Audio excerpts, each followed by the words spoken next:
Hello and welcome to the 2020 Technical Training and Update Seminar. My name is Tom Billigan. I'm the Training Manager for Briggs Stratton's Customer Education Department. The first item we want to go over is today's agenda of topics. The first item on the list is alternative power. We will take an opportunity to give you an insider's look into the future as Briggs Stratton dives into the world of flexible lithium-ion battery power sources. From there, we're going to talk small vertical engines. We're going to discuss a new updated instart system. After that, we're going to talk about the integration of Moen Stow to the 190cc family of engines. From there, we're going to move into the large vertical engines. We're going to talk about Model 21 through 33 mechanical compression release changes, as well as a new high inertia flywheel. There's also a new plastic flywheel cover that's meant to cover any sort of rust deposits that would form on the flywheel and make it a little more visibly pleasing through the chopper screen. From there, we're going to move into commercial engines, which is Vanguard specifically. We're going to talk about our new 400cc single-cylinder engine that is debuting this year, which dovetails into the 200cc engine launched last year. There's a new optional fuel line check valve for Model 35 and 38 small block V-twins. And we're also going to talk about commercial parts kits. From there, we're going to jump into Power Portal topics. We're going to have an e-claim overview. From there, we're going to talk about technician certification renewal date changes. And we're going to have a related topic, but we're going to go through basic checks and balances for technicians to figure out whether something is physically warrantable or not. And then, of course, talking about things that we need more information on to also help us understand whether it's warranty or not. Then we're going to jump into EFI news. We're going to talk about things in the past here, where we started, where we're going. We're going to talk about service info from this year, what we've learned, and of course sharing that information with you. From that point forward, we're going to jump into our service topic, which, based on your input from survey data last year, is basic engine electrical troubleshooting. We're going to discuss how to properly troubleshoot ignition systems, how to properly troubleshoot charging systems, as well as starting systems. And then lastly, we're going to have a final wrap-up. We're going to remind you to complete your update test to retain your certification. We're going to ask you to update or complete your update survey as well, and then we're going to talk about MST recognition. So sit back, relax, and enjoy the show.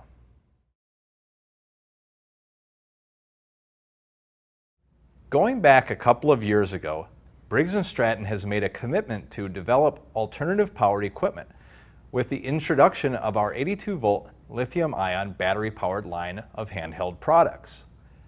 The momentum created by this development has generated a lot of interest and the demand to create larger power sources. In the future, you will start to see flexible battery systems become available. Next to me are examples of what you can expect to see. These are 48-volt lithium-ion 5 kilowatt-hour batteries that are designed to be able to power many different types of products throughout many different markets. While we can't give too many details at this time about when and where you can expect to see these batteries, but this is the first in a line of many ideas coming in the near future. These batteries will be diagnostic friendly and serviceability friendly. This includes a neat feature that our current EFI diagnostic cable, part number 19636, will be compatible for electronic diagnostics of these batteries. Lastly, we will also provide announcements about training and service information right here on the Power Portal, so you can learn more about these revolutionary new battery systems.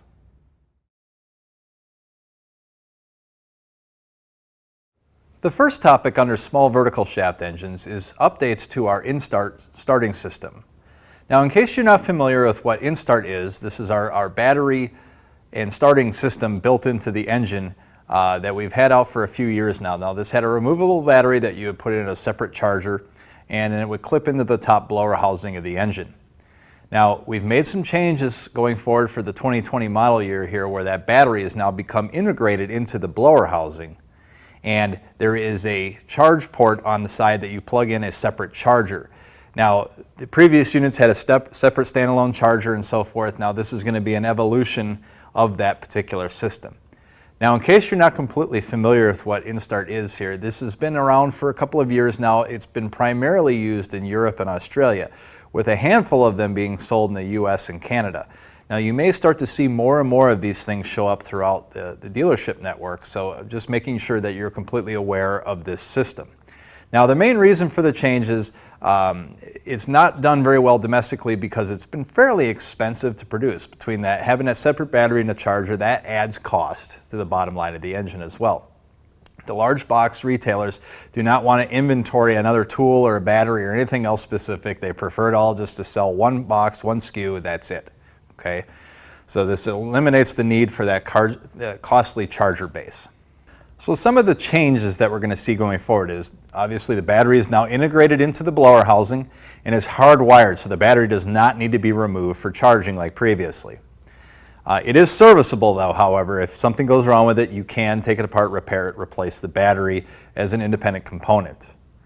The charge port is also built into the battery, which is located towards the front of the blower housing area for the easier for the customer to plug the charging plug into. Now, the charge port is a typical barrel type plug. The charger is actually rated for a 1/2 amp. Now, if someone tries to plug in a larger charger beyond a 1/2 amp capability, the battery has logic built into it that it will recognize this and simply will not charge, because we have to keep the battery integrity in line here and we have to have a specific charger for it. It will stop the use of that larger capacity charger if someone tries to do that. Also, the starter motor itself, there's two different sizes of engines or displacements of engines that Instart's offered on. The starter motor is common across both of them, and there's also some added stability features built into the starter to make it more rigid, so it has less chance of deflecting once it hits the flywheel. So some of the parts that are involved here obviously have a battery, a starter motor, you got a wiring harness pigtail. One end of that connects to the engine brake switch, and the other connects to the OEM harness, so basically it goes up to your handlebars and so forth. You're going to have a 1/2 amp wall plug-in charger, which is obviously 120 volts, 60 hertz. You're going to have your blower housing, and for production you're going to have obviously the easy interchangeability between recoil and Instart systems. Now, when it comes to charging the battery here, now the new system does not charge the battery as rapidly as the previous system. Now, by way of comparison here, the old system, if you charge it for an hour, that would give you approximately 50 starts worth of capability from the battery. And it would also give you 10 starts of capability if you just put the battery on the charger for 10 minutes after it was completely dead. Now, the new system, if you charge it for 4 hours, which is obviously longer, it will give you 150 starts worth of capability. Now, the idea here is that 150 starts will pretty much last you the entire length of a cutting system or cutting season. That's the whole idea here. Also, it still retains the same ability where if you charge it for 10 minutes, it will at minimum give you 10 starts worth of capability to at least finish your lawn as needed. Now, for the future outlook here, we're going to possibly expand this onto other different engine displacements. We may see it show up on the smaller 163cc engines as well in the next year or so. So that is the recap or overview of the Instart system coming up for the 2020 season. Let's take a look at Mow and Stow. The Mow and Stow engines have been around for a number of years. We're technically on the third evolution of the system now. Now, in case you're not familiar with what Mow and Stow is, it was commonly branded as Smart Stow by Toro, and it was kind of a joint venture between Briggs Stratton, Toro, and Home Depot. Now, these are the type of walk-behind lawnmowers that have a special set of folding handles and some bracketry at the rear that allows you to stand the lawnmower vertically for storage in your garage or shed or wherever you're parking the machine. And it takes up considerably less space when it's standing vertically. Now, there are a number of changes that go into the engine that make that possible, so we'll cover those in just a moment here. But starting for the 2020 model year here, the engine is not exclusive to Toro anymore. It will become available to other OEMs who wish to use the engine, but Toro still will be using the engine as an option for their lineup as well. So looking at some of the features that make the engine unique to work properly in this vertically stored position. So let's start from the top here. The carburetor itself is specifically designed for this application. It has a snorkel inside the float bowl so that when the engine is standing vertically, the atmospheric vent is still above the level of the fuel that is retained in the bowl of the carburetor yet. So this lets it vent properly and everything stays compliant with the carburetor. The oil fill tube is a high mount style and has a different sealing O-ring in it so that it won't let oil migrate out of it when it's completely submersed with oil for long periods of time. The cylinder also is slightly different near the governor shaft because the governor shaft's at the back of the block on these engines and they require a oil seal where we never had an oil seal before. We would just rely on crankcase vacuum to seal that shaft. Now with it being stored vertically, we have to have a physical oil seal there to make sure we don't have any oil weepage out the governor shaft. There is an improved sump gasket as well. Essentially, there's a bead of silicone impregnated around the outside diameter of the gasket to keep it from weeping oil through the paper material and to the surface, which would ultimately create a small moisture around the outside seam of the block and the sump. So this eliminates that from happening. Also, the fuel tank is unique to Smart Stow or Snow and Mow engines as well. It's got kind of a deep sump to it, and then of course the fuel cap has to be moved to the highest furthest frontward-most portion of the gas tank itself so that when the engine's stored vertically, the gas cap is above the level of the liquid gasoline. Because we have a venting mechanism and we also have an emissions control device in that gas cap that we have to make sure it stays dry. Also, to accompany the fuel tank design change, we had to go to a slightly longer fuel line as well, so that is also unique to the system. The fuel tank and the blower housings are quite largely the most noticeable differences of the engine compared to just a standard walk-behind lawnmower engine. So in case you weren't familiar with this system, hopefully that's a little bit more of an educational look at how Smart Stow works. And again, you may end up seeing this show up in the dealership network here in many places other than Toro for the 2020 season.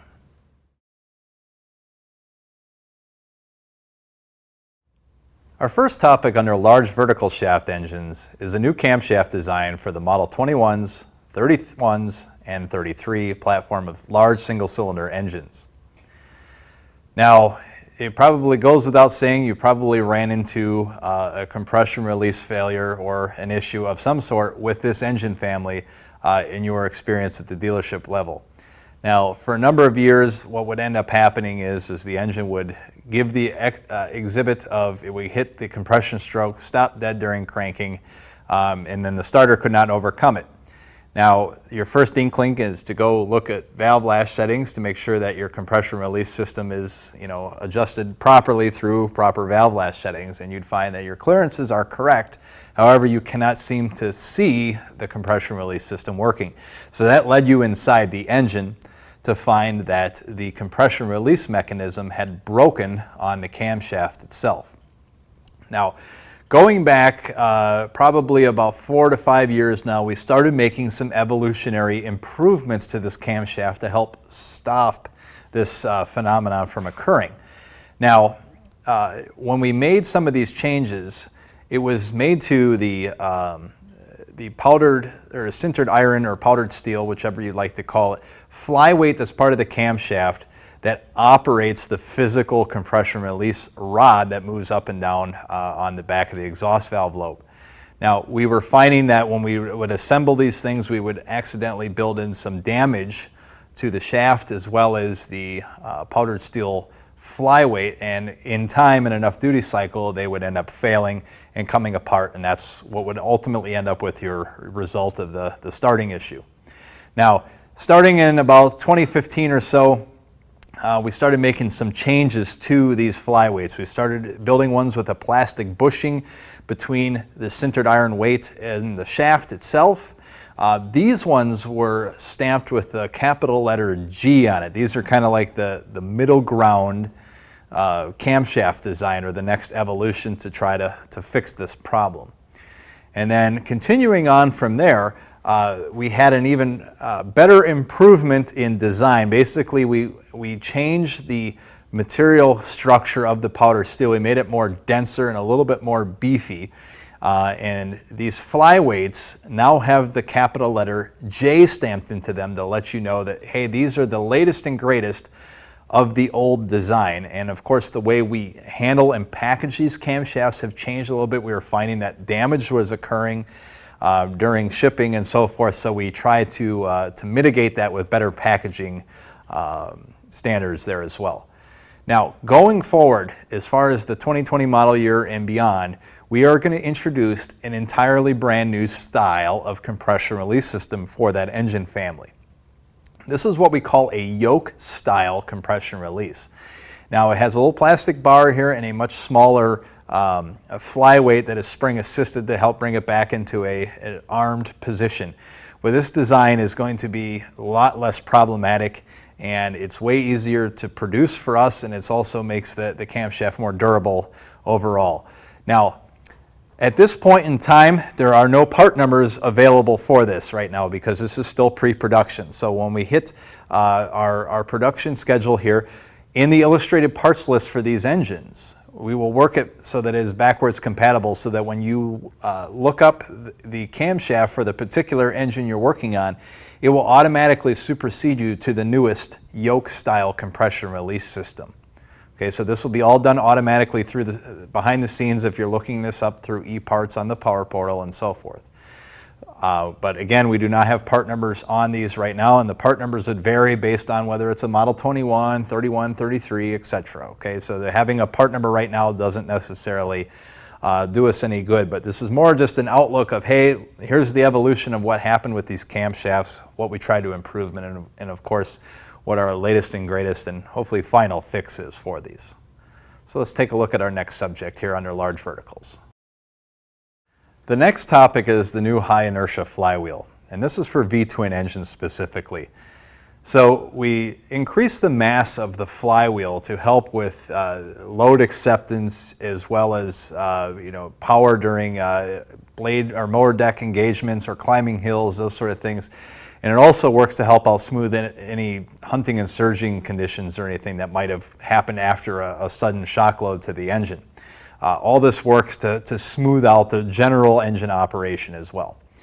So the engine families you're going to start to see this show up on for the 2020 model year are all of the Auburn V-twins. So that is the Model 40, 44, 49, as well as the 810 Vanguard engine, which is loosely based on the Model 49 series of engines. It will be standard between carbureted and EFI, so there's no difference there specifically. Now, where we add this weight on the flywheel, we add about almost 2 pounds of weight in an area. If you were to flip the flywheel over, there's normally hollow pockets between the starter ring gear and the magnet area in the center of the flywheel. So basically, we've filled all these in with material. Now it's smooth on the bottom side, and that's where we added the amount of weight to get to our target here. Now, looking at this from the service standpoint, and if you're trying to decide whether you want to upgrade your existing flywheels or not, there really isn't a program for interchangeability that way. Ultimately, you should be always replacing like for like, and what the illustrated parts list will recommend to you. But there are no service part numbers assigned to these yet. Those will come as the engines receive the updates, and then those engines will carry the new part numbers specific to their new high inertia flywheels on all the different range of engines that you'll see this show up on. So let's take a look at the next subject. Our next and final topic for large vertical shafts is the flywheel cover. Now, there's a new cover that's been developed in lieu of OEM complaints of seeing rust through the top of the rotating screen on the engines. So for example, if you open the hood on a machine, or you're looking at a zero turn that maybe have been stored out in the elements, when you look down through the engine, you would see the rust developed right on the top of the bare cast iron flywheel. So we developed a new plastic shield that goes over top of the flywheel. It gets sandwiched between there and the fan, and it requires special screws that we use to attach it to the flywheel itself. Now, this is going to be kind of a running change going forward here. This is not a fix for anything in the past. This is just addressing a customer complaint head on, and then at a certain point we're going to start making the change going forward here in 2020. Now, when this component's released, there is no service part numbers available for it right now. So at this point in time, when the engines are produced with it, this will be a new component that shows up on the illustrated parts list for those particular engines that have it. All right, so that concludes our large vertical topic. Let's move on to the next section.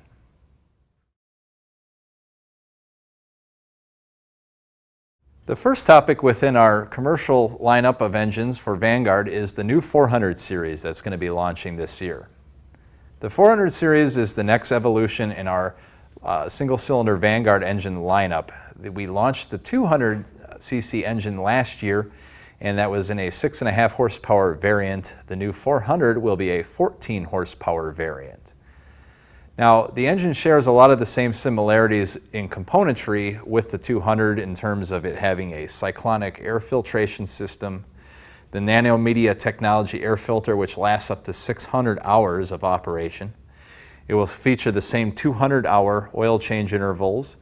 It will also feature transport guard, which is standard feature. It's been on a lot of Vanguard singles now for almost 10 years.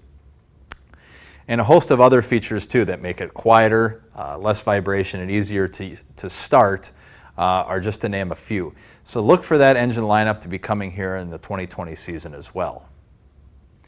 The next topic we want to talk about within commercial engines is a new check valve that's going to be integrated into the fuel line on certain Model 35 and 38 Vanguard small block V-twin engines. The purpose of this check valve is to prevent carburetor flooding for remote tank systems that may be mounted overhead of the engine. So what this means to you is this check valve that is in line requires a certain amount of pressure to be pushed against it to open it and allow fuel to flow. Our onboard lift pump system, or the vacuum operated pulse pump, provides enough pressure to overcome this check valve and let fuel flow straight to the carburetor. However, when the engine is in a rest position, it's not running, and you have a larger fuel source that may be mounted higher than the engine, the head pressure coming through from the tank through the fuel line would oftentimes overwhelm the inlet needle and seat in the carburetor. So what this check valve does is it helps prevent that. It's another roadblock to keep fuel from overwhelming the carburetor. Now, some of the unique things about this check valve is, as I mentioned before, it's inserted in the middle of the fuel line. And the way you know where it is, there will be a physical hose clamp slid in the middle of the fuel line to help secure it in place, because the check valve actually has a barbed end on it, and that clamp works to grip the barbs. So if you see a fuel line clamp in the middle of the fuel line, it's not there as an accident or some kind of joke. It is meant to be there to physically hold that check valve in position. Okay, so that wraps up our talk on commercial engines. Let's talk about the next topic. Up next is Tiffany Zamora, Senior Marketing Specialist for Global Support, and she's going to talk about commercial engines parts kits. Hello, my name is Tiffany Zamora, and I am the Marketing Manager for Global Support. I wanted to take this time with you today to talk through our new commercial maintenance kit lineup. Currently, the lineup includes 4 kits, the first being a Professional Series maintenance kit, part number 84002317. We have a Commercial Series maintenance kit, part number 84002316. We have a Vanguard maintenance kit, part number 84002315. And we also have a Vanguard maintenance kit with oil guard, part number 84002318. Each of these kits come with all the necessary components to complete engine maintenance. So that would include an air filter, oil filter, spark plugs, fuel filter, fuel stabilizer, and oil. And taking in consideration the Vanguard with oil guard, that maintenance kit will come with a 5-quart oil bottle. When putting together this program, we kept in mind 3 key considerations: increased efficiency, increased profitability, and increased productivity. So really what that means for you as our dealers is you have no time for wasted time. By stocking these kits in your back service area, your techs will only need to grab 1 kit to service your customer's equipment. No more having to pull individual parts, and having to invoice multiple part numbers. These all-in-one value kits are priced at or below individually packaged red box parts. These kits would also make your customer's job easier who perform their own regular maintenance. They can simply select a kit as opposed to wasting time looking up and ordering multiple part numbers. For more information, contact your PD account representative for availability and price.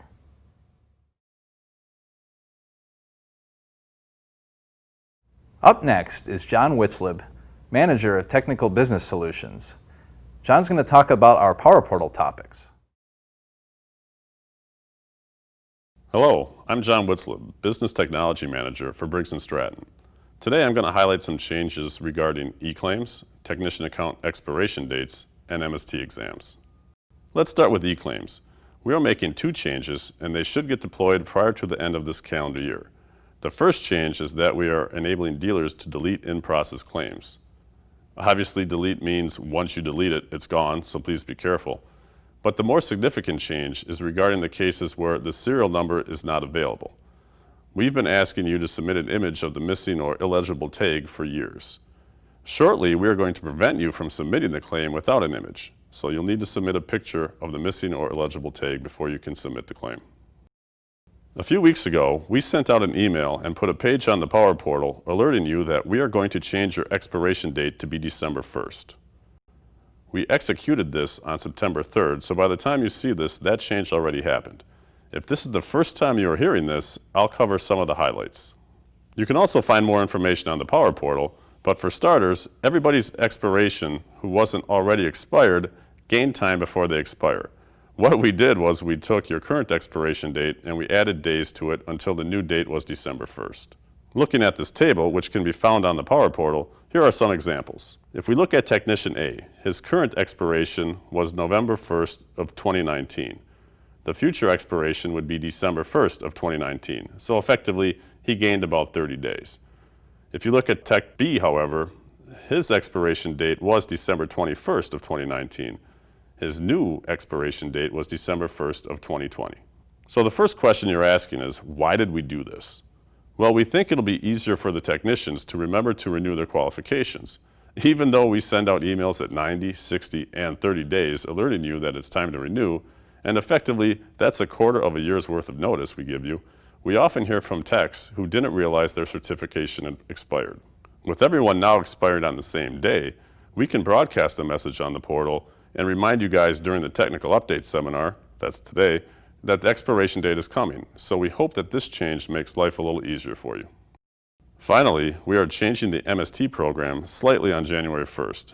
Before I get too far, however, for those of you who already earned your MST, there's no change. Just keep renewing by passing the update seminar before your expiration date of December 1st, and everything is good to go. So this is really more pertinent to those who haven't yet earned their MST, but who are planning to do so. What we did is that we reviewed the exams and the questions, and while we were doing that, we determined that some of the questions were outdated and the exams didn't focus enough on the newer technologies like EFI. So what do? We wrote brand new questions and reorganized the exam. We have this and more information on the Power Portal, but looking at this table, the biggest thing you're going to see is that we had 5 exams and now we have 6 exams. Each of the new exams will be comprised of 50 questions. As usual, the questions are randomly selected from a larger pool, so the odds of 2 techs getting the exact same exam are quite low. The other rules for earning the MST are still the same. For example, after you pass 1 exam, you will have 1 year to pass the remaining 5. This brings up an immediate question though. What about the techs who are currently in process of earning their MST? Let's say you passed diagnostics yesterday and you still have a year to take the remaining exams. But on January 1st, the exams will be different. So what happens then? Let me assure you that your efforts won't go to waste. We mapped out old to new exams, so if you passed any of the 5 existing exams by January 1st, you will still get credit for passing the new exam. For example, using the table, if you passed diagnostics, you would get credit as if you passed the new diagnostics/troubleshooting exam. We aren't changing your pass date to January 1st, however, so you will still have a year from your original passed exam to meet the remaining requirements. Shortly, we will have more information on these changes on the Power Portal, where you will find study guides and all the test-taking rules. Now, there is one group of people who will be impacted more significantly than others, and that's if you started an exam, let's say you started diagnostics, but you didn't finish it by January 1st. In that case, you will lose your progress because January 1st, that exam is going away. If you pass any exam by December 31st, you will get credit. But if you didn't pass it, say you answered half the questions and you were going to come back to finish it, you won't get that opportunity after January 1st, so make sure your exams are completed by December 31st. So now I'm going to hand this off to Tom Billigan one more time, and he's going to talk about some warranty. All right, for some closing comments about warranty, it's been brought to our attention that when warranty claims are being filled out, especially for more substantial ones involving engine failures or component failures, we need a little more detail from you on what you are finding, whether it be written information in the technician's notes box of the e-claim or pictures, anything that would help us understand a little bit better about what actually went wrong. Because what we do with this information is compile a database of constant, heavy movers when it comes to warranty information, and we'd like to be able to have accurate data. And that gives us a better handle on when trends are starting to develop so we can stay ahead of the curve instead of in a vacuum when it comes to trying to trace down these problems, especially if it's a manufacturing defect or the like. So that's all I have on that particular section. The second to last topic that I want to touch on is fuel injection news here. Kind of want to touch about where we've been, where we're going, and then of course some of the service topics related specifically to EFI. Now, kind of giving you the quick history here, going back to 2014 is when we first started into fuel injection with our Vanguard engines.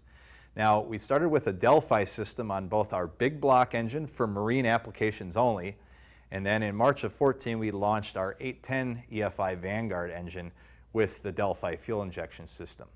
Now, that system has been pretty much tried and true throughout the years. Very little improvements have been needed on the 810 series of engines throughout its 5-year lifespan or so here. And the big block, however, since its inception has had several updates to things, mainly related to the wiring harness and the fuse block setup on that particular big block engine family.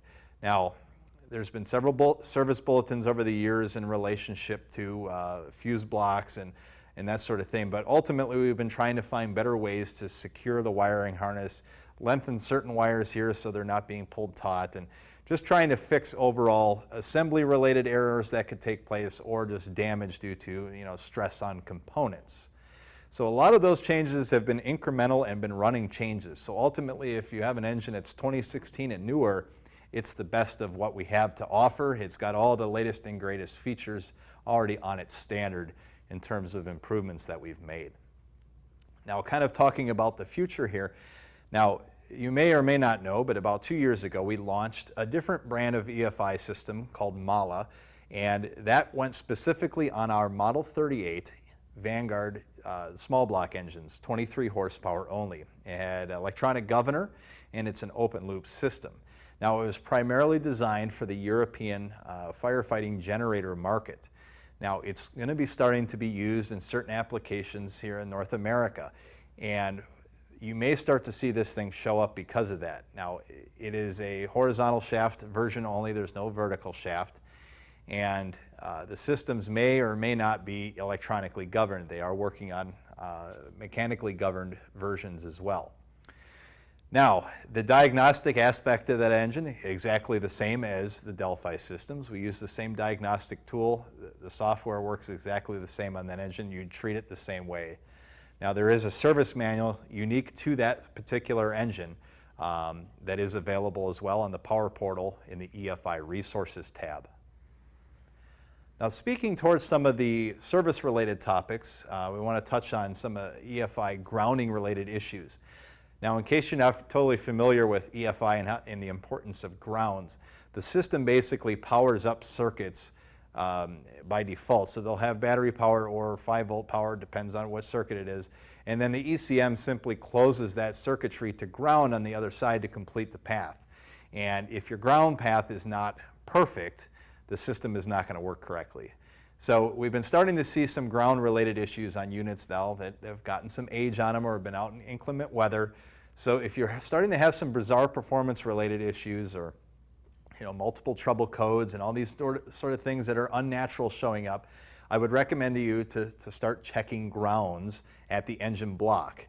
Now, depending on the engine family, there could be multiple locations. The 810 engine will have it on the back corner of the block right near the oil dipstick, and it's sandwiched between the block and a stud.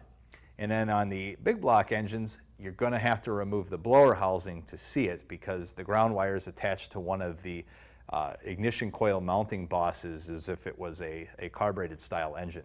So you'd have to go in there to look for that particular ground. Now, if you're inclined, you can start the use of star washers underneath some of these ringlet terminals if you want a more permanent fix. If this is going to be a condition where you see it returning again because it's in a high moisture environment, it's a pressure washer application, that sort of stuff, it's getting wet all the time.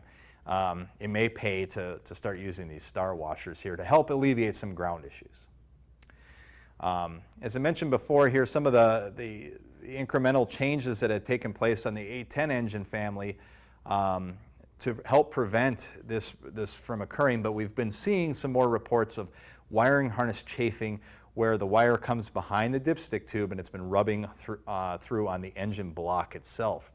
Now, at that point, you'd end up having to replace the wiring harness, but you can choose to mount the wire harness on the outside of the dipstick tube and securing it with a cable tie. Or we also have a new dipstick tube design that has a small coat hook on the outside of it that allows you to tether the wiring harness straight to the dipstick tube that way. Now, you would just go to the IPL, look up the dipstick tube, order it, and it would automatically bring you or supersede you to the new dipstick tube with the hook. The last topic within EFI that I want to talk about here is the diagnostic cable. It is part number 19636 for reference. Now, most of you have known that if you've had this on order for a while, we've been on back order with this cable. To kind of give you some history here, we've made some more improvements to the robust connectivity of that cable. So it's basically improving the connection between the engine and your laptop, and it's a hardware change inside of this. Now, that has had to gone through updates and testing and lots of approval in order to get to the point where we can get it out to you. So the back orders are now going to be starting to become less and less on that because we've now gotten to the point where we have a fix and we are now bringing in product and shipping it as soon as we're getting it. So you should start to see those cables show up at your dealership if you've had it on back order for a long time. Now, there's also changes that have been made to the software. Now, the software is the user interface, the part that you're looking at, on your laptop screen. This will automatically prompt you to update when you open the software. It's going to ask you to move up to version 3.0, which has a host of new features that help you with troubleshooting and a couple new screens in it as well with more information available to you. So that kind of rounds out the EFI discussion here and kind of the year in review as well as kind of our historical lesson on EFI. So let's take a look at the next subject.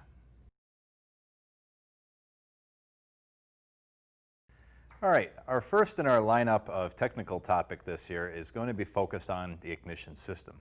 The reason why we bring this up is because ignition armature replacement is still really high on warranty claim submissions. And we find that through testing in-house, when we bring these ignition coils back, so we'll basically ask them back from you, we will put them through some testing on real live known good engines. And we find that about 90% of these particular armatures are still fine. There's absolutely nothing wrong with them. They're operational to our standards. The other 10% have a fault with either the high tension lead terminal end, so that's the part that attaches to the spark plug boot, or the spark plug itself, more so the type that have the noise suppressor style boot. So that's the longer boot. It's either plastic or it has some metal shielding around it. But sometimes the conventional boot styles will also fail, mainly due to corrosion, we find. The remainder are actual failed with no evidence of 12-volt battery power being supplied backwards into them or anything like that. They're just legitimate failures. So How do you, as the dealership technician, thoroughly test the ignition system to make sure you're making the right call? Well, let's take a look at the process. First off, you're going to want to use a spark tester. Now, a spark tester is a specific tool designed to heavily tax the ignition system so that we get an accurate portrayal of how this system is going to perform under operating circumstances.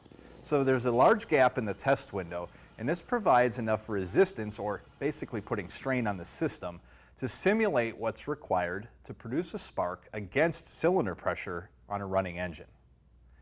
If the spark is jumping the window in the gap, it is definitely jumping the gap of the spark plug at the same time.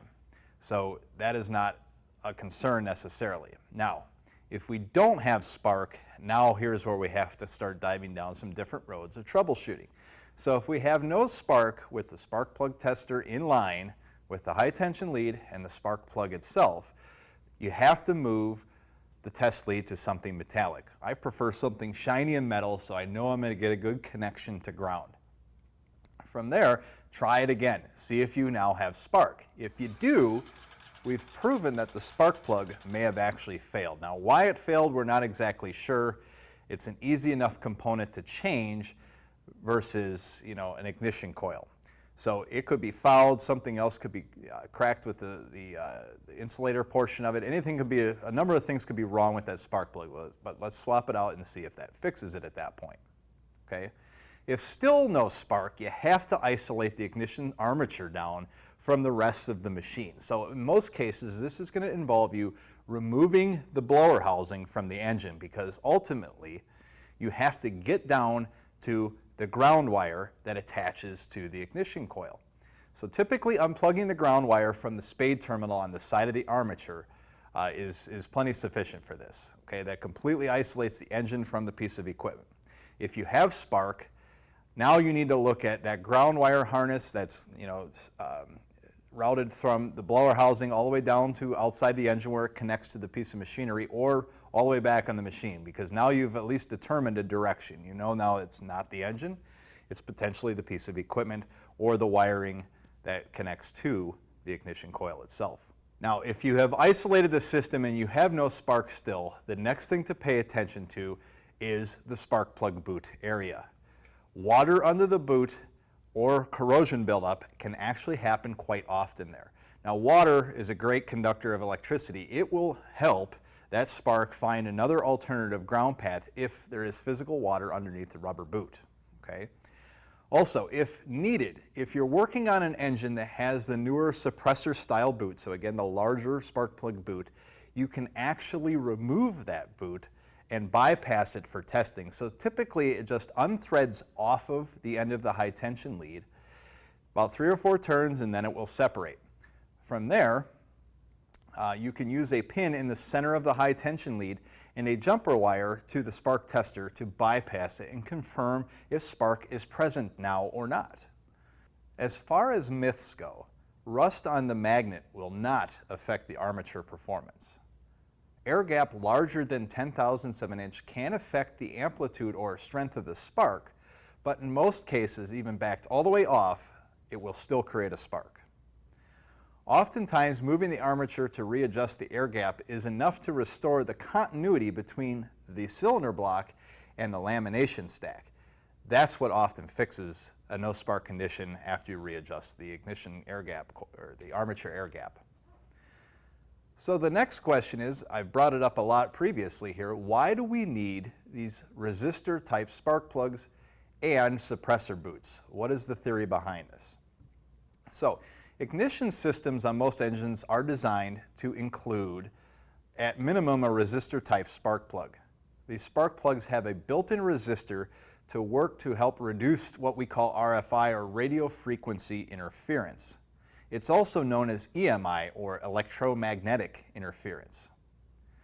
Reduction and control of this electronic noise is a compliance mandate that safe levels have to be achieved and held during the operation for the life of the engine. This is why installing the correct spark plug is critical to keep the machine in compliance. A typical spark plug found on Briggs Stratton engines is a Champion brand RC12YC. The R designation indicates that this is a resistor type spark plug. The use of noise suppression boots on spark plug ends of the high tension lead is also becoming more of a standard feature on a lot of engines. Further resistance is created within this boot, coupled with metal shielding and the resistor spark plugs, all work together to keep EMI at very low frequency levels. When resistance is added to the high tension lead circuit, it helps to reduce the peak levels of interference during the spark event itself, and then also controls the more rogue frequencies that are created just after the spark event as well. Failure of the resistors in either the plug or the resistor boot are reality that often can lead to ignition armature replacement instead of just replacing the boot. Not all engines offer a replacement suppressor on the illustrated parts list, but you can verify by taking the model type and code and looking at the IPL and seeing if it is in fact replaceable or not. All right, to round out ignition system discussion here, the last thing I want to talk about is V-twin engines that incorporate a diode harness that is fitted between both the ignition coils and then the engine shut-off circuit. So it is little known that on V-twin engines you need to require having a pair of diodes there to help aid the shutdown circuit ability of the system, but also in fact to keep the ignition coils from cross-talking to one another. So one ignition coil is having a spark event. You do have some feedback that comes out of the spade terminal on the side, which is connected directly to the primary circuit. That can produce a little bit of electricity that would backfeed into the opposing ignition coil, which in turn may create a spark probably closer to an intake event on that side of the engine. So those resistors help suppress that.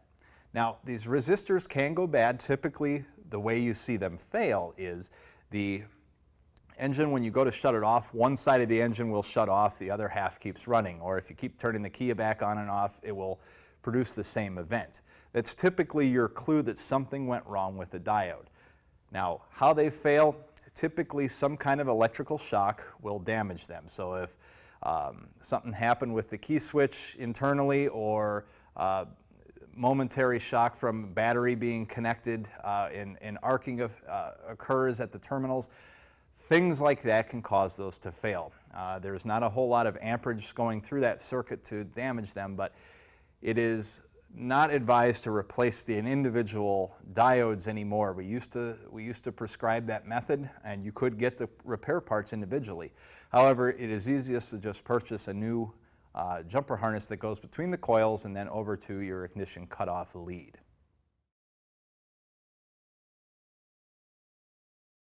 Charging system issues can be very difficult to try to tackle. There are so many different ways to begin and different types of systems out there that how do you know you're testing it right and proving out for, in fact, you've nailed down the problem? So let's take a high-level look at how to narrow down testing your charging system, regardless of what size, what brand, etc. Now, the focus will be on if you're troubleshooting a battery that keeps dying during use of the machine, or the unit sits for a while and the battery dies. We need to start to dive down that road, because that's probably the most common thing that's going to drive you down the road of looking at the charging system. So, the first place you want to start with is the battery. And you want to make sure that battery's got enough charge in it and is capable of starting and running the engine on its own without the help of a booster pack or anything like that. Now, with the engine off and using a DVOM, you're going to want to set it to volts DC, and you're going to measure the resting voltage of the battery across the positive and negative posts and record that number for later reference. The next thing you'll want to do is start the engine. Bring it to full operating speed, and then measure the battery voltage again across the posts and record that number. Now, after you did that test with the engine running, did you notice that the voltage changed at all? Did it go up or down? Now, or did it just stay the same? The voltage should increase if the charging system is producing and it's making its way all the way back to the battery. In order for the battery to accept the charge, the voltage coming into it has to be higher than the surface charge. This is much like putting air in a tire, where if you have 30 pounds of pressure in the tire and 30 pounds in your air line you're trying to fill it with, they equalize, nothing happens. But if you got 31 psi in there, now you'll be able to add that extra 1 psi to the wheel. Same thing happens with the battery. Now this is a quick way to see if the charging system is producing anything at all to the battery, but it's only part of the story. Next, we need to look at see how much amperage is being put into the battery. So this is the amount of current or amperage we're putting back into the battery at this point to charge it. So when a voltage regulator is part of the system, which is fairly common on most larger lawn tractor style engines now and above. So the amperage rate of the battery will be variable. So what that means, it will only charge or put into the battery based on what the battery actually needs. Using the inductive clamp feature of this meter, let's face the meter towards the source of charge, which is the engine in this case. You can place it around either the positive or negative cables. Amperage is the same at any given spot of the circuit if all things are right. Now go ahead and start the engine and bring it to full operating speed again. You should see some positive amperage input into the battery at this point. It may not be anywhere near the rated capacity of the regulator, however, so don't get too hung up on that number just yet. The system only puts back into the battery what it physically needs. You can test the total ability of the charging system fairly easily though, however. While configured for this same test, you would install a battery load tester while the engine is running still at full speed. You then apply the load from the tester for a brief period. At the same time, you would watch the amperage reading on the meter screen. It should meet or exceed the regulator's rating.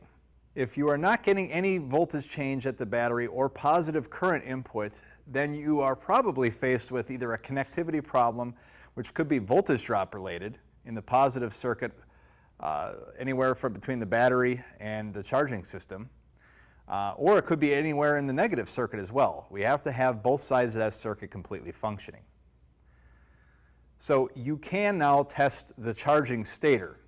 Now, the way we test these things, the expected output all varies by its design, the size of the magnets under the flywheel, a lot of different factors. But most of the time it involves in looking up the system in the service manual, and then it's going to ask you to measure AC output from the stator under the flywheel, and it will give you an expected voltage range at a certain RPM to compare it against.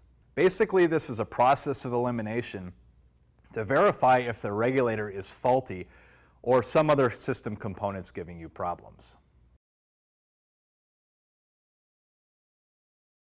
Starting system issues can be very difficult to troubleshoot as well, much like the charging system.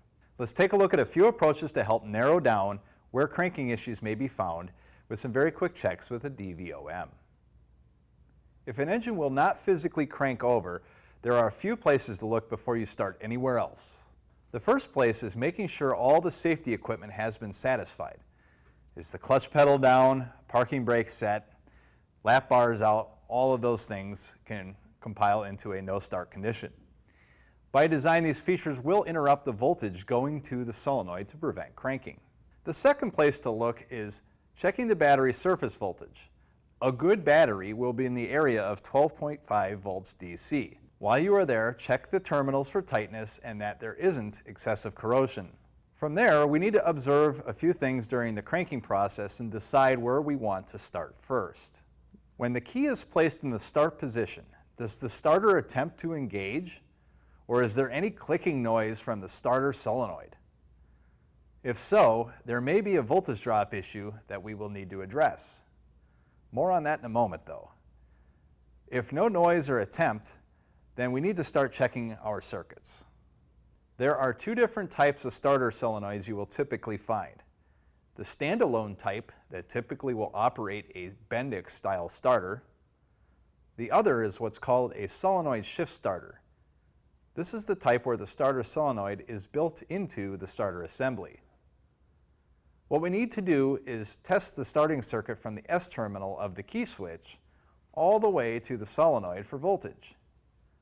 testing of the circuitry holds true for both styles of starters. The solenoid shift is the one we are demonstrating on. Having another helper, turn the key to the start position. Measure for voltage at the starter solenoid terminal. You should see close to battery voltage here. Another way to take the test a step further is to see how much current that circuit can conduct. You can use a test light with a incandescent light bulb, which will load the circuit and test it more effectively. The bulb being used here is an automotive type bulb and it draws about 2.3 amps. This without a doubt confirms or not if that circuit can handle some current to operate the solenoid. If the bulb is dim or won't light, you need to back up and find the issue with this circuit before proceeding, as this may be your fault. The next order of testing is to look for continuity issues with the positive and negative circuits with voltage drop testing.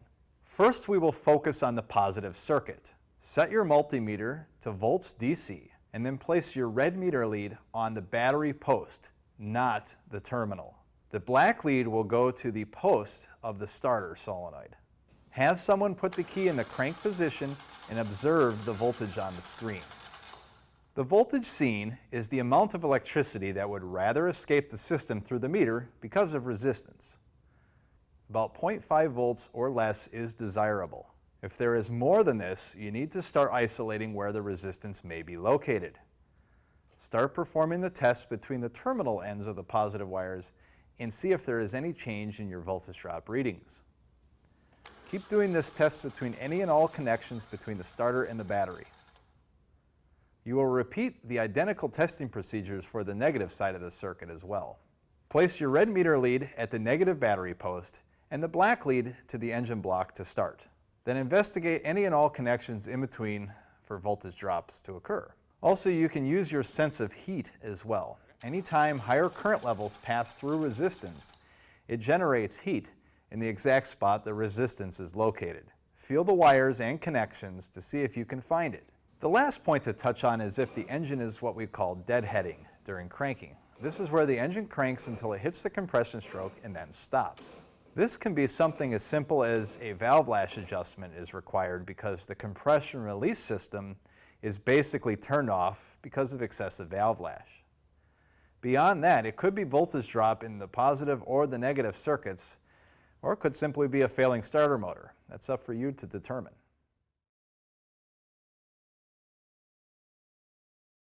All right, we've reached the end of our technical update seminar.